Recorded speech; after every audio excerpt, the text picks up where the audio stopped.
Snivaj, dobra čuvarice. Dok tvoje oči miruju, knjige su sigurne u mojim rukama.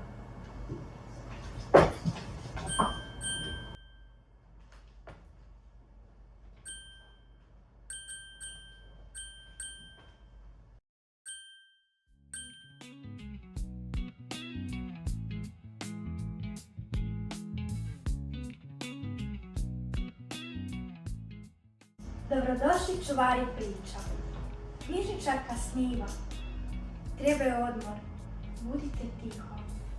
Ona se brine o mladim umovima i vašim papirnatim domovima.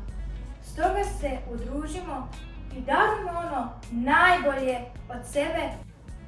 Ako želiš da svaka knjiga nađe svoje mjesto, treba ti malo čarolija reda.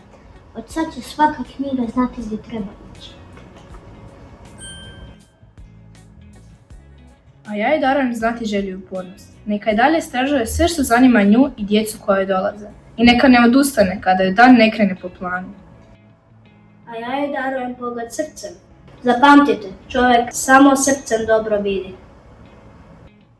A ja joj darujem energiju društva. Knjižničarka često mora biti i organizator, i učitelj, i prijatelj. Sve to u jednom danu. Jer kad se male ruke slože, Sve se može, sve se može.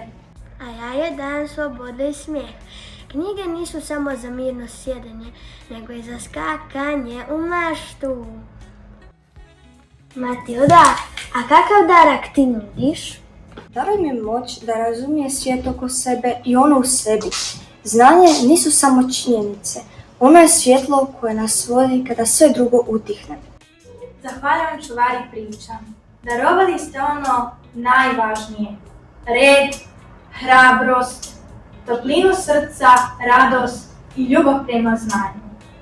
A hajmo sada očistiti ovaj nered. A sada se vratite u svoje knjige. Knjižničarka će se uskoro probuditi.